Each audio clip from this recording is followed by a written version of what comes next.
ability to do work. When work is done, we say that it is kinetic energy or energy in motion. In this lesson, you will learn the different factors that affect potential and kinetic energy. Hello my dear students! Welcome back to my YouTube channel. This is me, Teacher Tin, your science teacher for today's vlog. If you're new to this channel, don't forget to subscribe, like, and hit the notification bell for more updates in Science 8.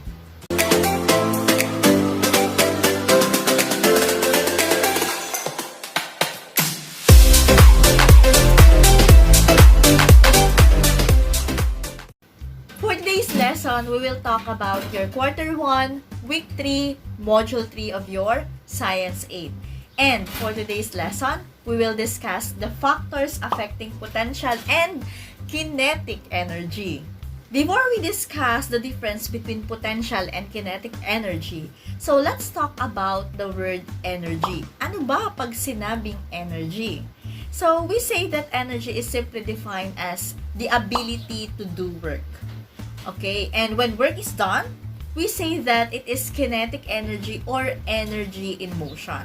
So when we say kinetic energy, the word kinetic in English comes from the Greek word kinetikos, which means moving. Yes, moving, ibig sabihin, gumagalaw. Remember na sa kinetic energy, this kinetic energy quantifies the amount of work the object can do because of its motion. So, for example, naglalaro ka ng tumbang preso. So, di ba merong lata na andyan?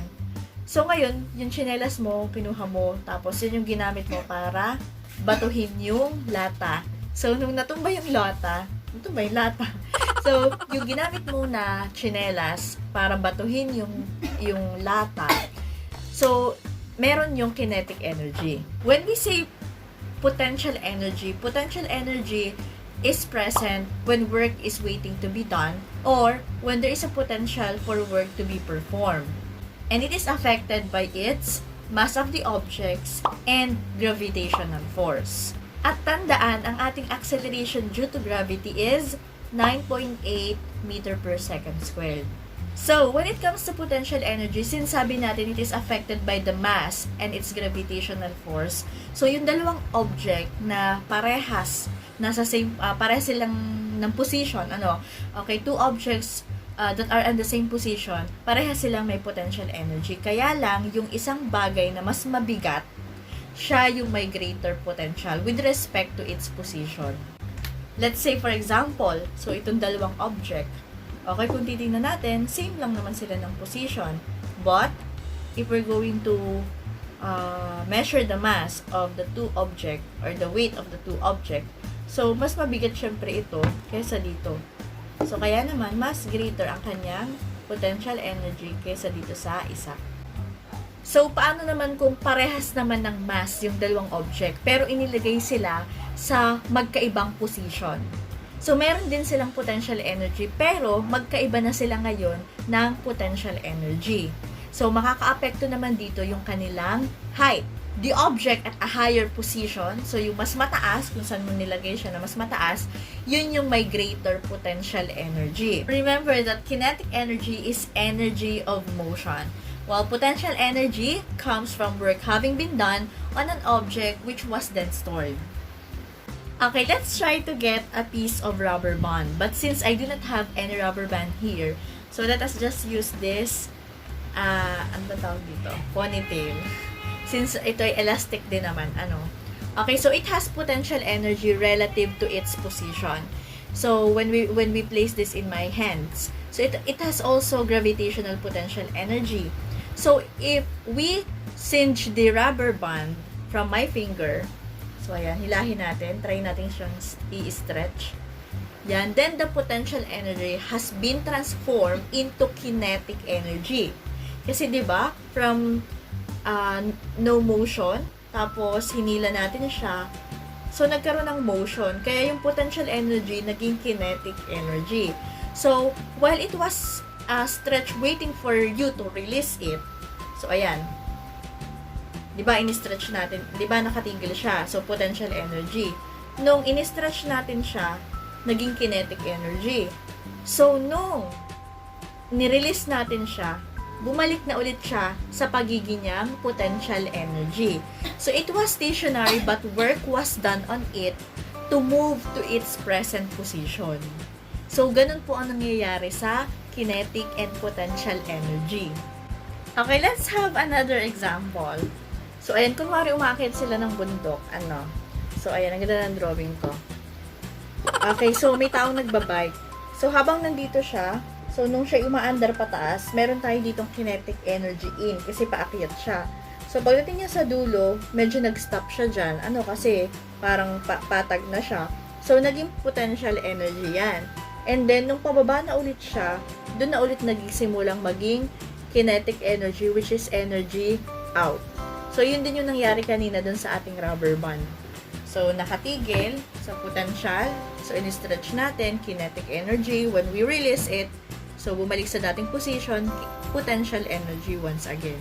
And remember that more work means more energy is provided to and stored by the rubber band when it was stretched further. So, kung medyo konti lang ang ating work na binigay, so, kukunti lang yung energy. Pero kung super in-stretch natin siya ng super, so, mas madami rin yung energy na inilaan natin or in-exert natin. So, and when we release the rubber band, it has more energy to move. So, ibig sabihin, more energy means more work can be done by the rubber band. And always remember that there is connectedness between potential and kinetic energy. For moving objects, you can calculate the kinetic energy by using this formula. Okay? KE, kinetic energy, is equal to 1/2 times mv squared.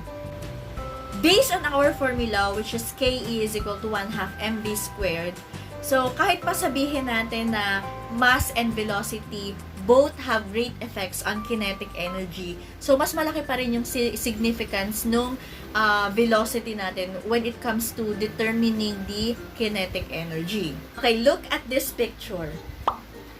Sa palagay nyo ba, sa tatlong yan na nagduduyan, sino ang nagpapakita ng potential energy at sino ang nagpapakita ng kinetic energy? Tandaan, kinetic energy is in motion. Okay, obviously, that is the person in number 3. And yung number 1, siya naman yung nagpapakita ng potential energy. My dear students, remember this. The kinetic energy of a particle is a single quantity.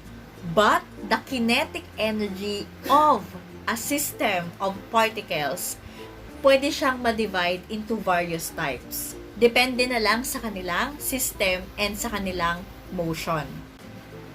Okay, for example, kung lahat ng particles sa isang system ay may pare-pareha silang velocity, same ang velocity nila, yung system nila, it will undergo translational motion and has translational kinetic energy.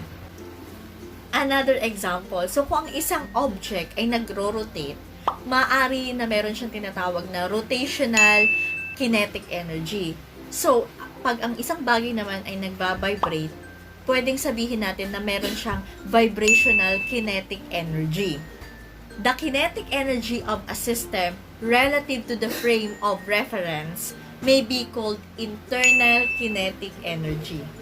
And lastly, the kinetic energy associated with the random molecular motion may be called the thermal energy. So, kaya tandaan nyo na these various types of energy is associated that for every kind of energy, it is the same physical quantity. Let's try this. I will give you examples of a picture illustration that shows potential and kinetic energy, and then you're going to identify whether it is KE or PE. KE stands for kinetic energy and PE stands for potential energy. So, let's try number 1. This one. Pushing the hammer into the nail. Right, that is KE or kinetic energy. How about this one? A boy walking in the street. That is kinetic energy. That's correct. How about number 3? A man holds the arrow and a bow. That's a potential energy. How about this one?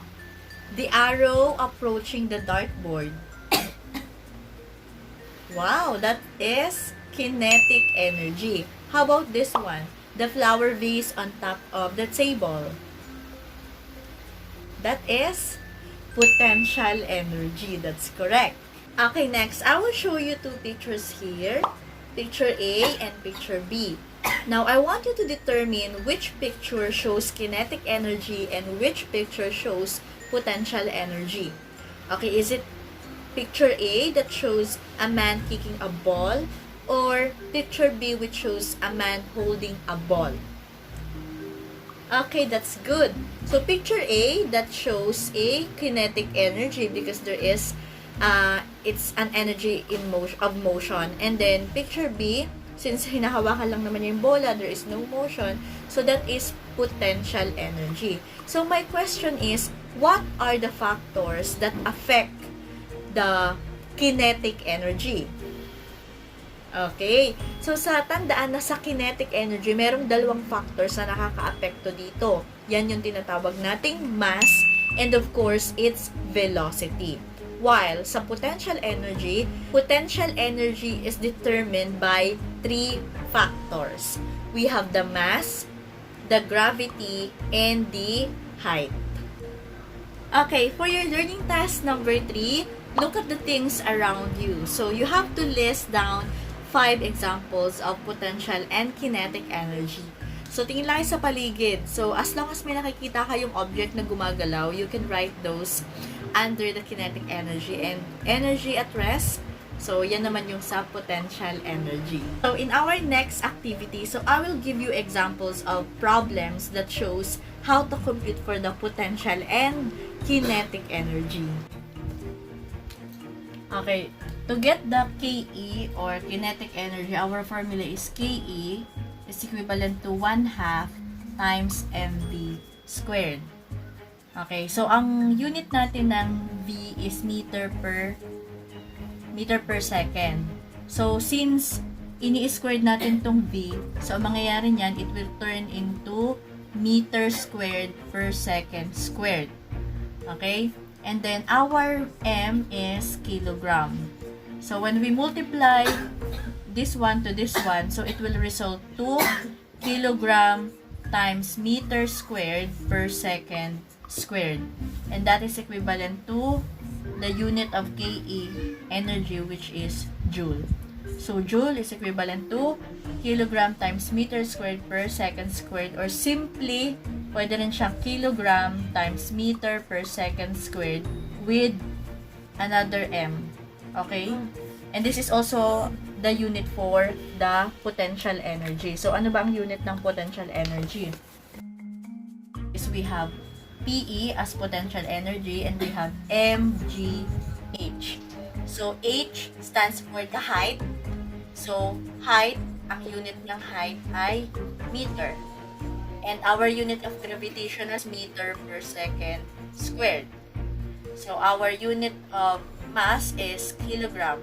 So, when you multiply these three factors, so we have kilogram times meter per second squared times meter, or simply as kilogram times meter squared per second squared.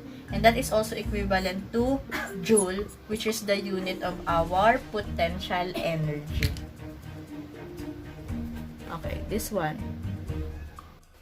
Okay, let's say for example, you throw a ball with a mass of 2.3 kilogram. The ball leaves your hand at 30 meter per second. The ball has blank energy. So, let's follow the GRESA method. So, we have G as the given. Given, we have 2.3 kilograms, so that is mass.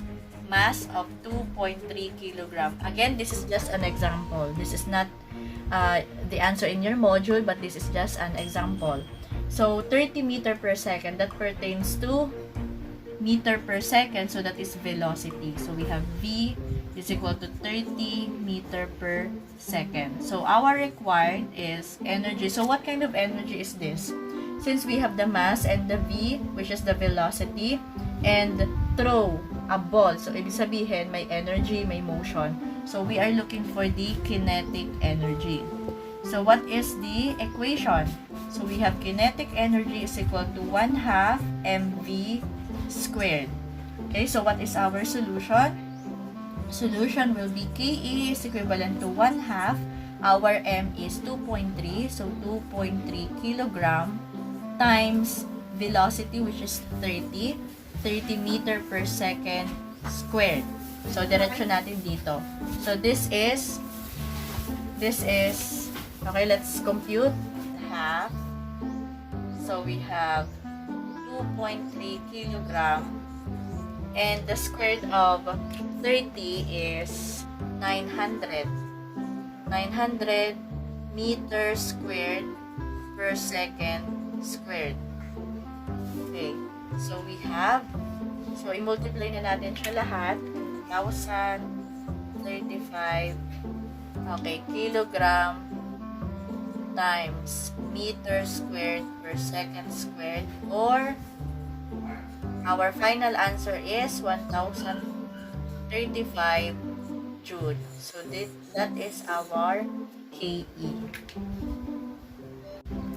Sample number 2. There is a bell at the top of the tower that is 50 meter high. The bell weighs 180 Newton. The bell has blank energy. So let us have the given. Given, we have 180 Newton or 50 meter. So 50 meter high, so we are referring to the height. So that is 50 meter. 180 Newton. So we are talking about the weight. Weight is equivalent to 100 Newton. So ano kaya ang hinahanap? May height tayo. So it pertains to the potential energy kasi the bell is at top of the tower. Ibig sabihin, naka-steady lang naman siya dun sa tuktok daw ng tower. So, we have, our required is potential energy. So, what is the equation? We know that the equation of potential energy is mgh. Nasaan po kaya yung mass at saka po yung gravitational force? Tandaan, ano ba ang unit ng mass? Di ba ang unit ng mass ay kilogram? Ano ang unit ng gravitation? That is meter per second squared. Ngayon, ang given natin dito is Newton. Ano ba kapag in-expand natin ang Newton, ano ba ang unit niyan? Di ba ang Newton ay kilogram times meter per second squared. So ito din. Ito din siyang mass at saka gravitational. So, ibig sabihin, ito na rin yun. So, yung mg, instead na hanapin pa natin yung mg, ito na po yung weight. Kasi ang weight, ang formula din ng weight ay mass and gravitational. Okay? So, pwede na tayong mag-proceed sa ating solution. So, PE is equivalent to 180 Newton times 50 meters. And the answer will be 9,000 Newton meter, or PE is equivalent to 9,000 joule. Okay, that is the answer. Sample problem number 3. At what height is an object that has mass of 57 kg if its potential or gravitational potential energy is 9,800 joule? So our given is PE is equivalent to 9,800 joule. Mass is 57 kilogram. Okay. So, ang tanong ay, ang required, Gresa, is height. So, we're looking for the height. So, what will be our equation? So, ang equation natin, alam naman natin na ito ay PE is equivalent to mgh.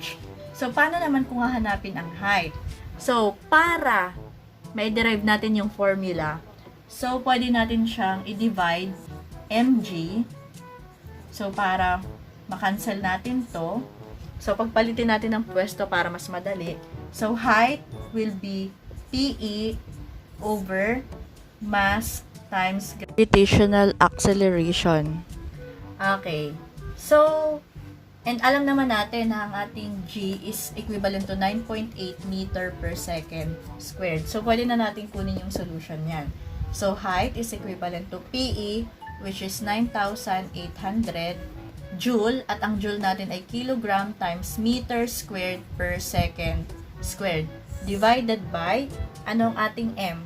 That is 57 kilogram. Times G, which is 9.8 meter per second squared. Ay, hindi na nakita. Dito natin. 9.8 meter per second squared. Okay. So, we have 9.9 divided by, ano ang 57?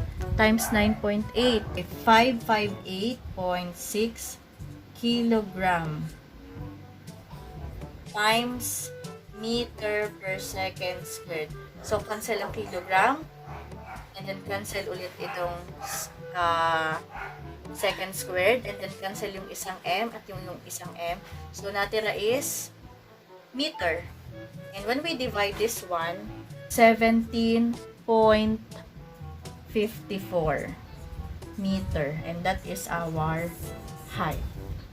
Okay, so ganun lang po ang pagkuha ng height given ang PE. So, tingnan mabuti ang module ha. Hindi yan talaga ang given. So, tingnan nyo, sundan nyo na lang yung pattern kung paano nyo kinumpute. This is the end of our lesson vlog for Module 3, Week 3 of your Science 8. So, in our next vlog, we will discuss about the effect of temperature to the speed of sound. So, I hope you stay tuned on this channel. This is me once again, Teacher Tin, your science teacher for today's vlog. If you're new to this channel, don't forget to subscribe, like, and hit the notification bell for more updates in Science 8. Bye! Hindi ka pa nagso-subscribe? Subscribe muna. Ang mag-subscribe nito, ano daw? Pasado sa exam, tapos ay magiging honor student pa. Ayun! Bye! This is for you. And please leave your comment below. Babasahin ko yan at pupusuan ko for you. Salamat!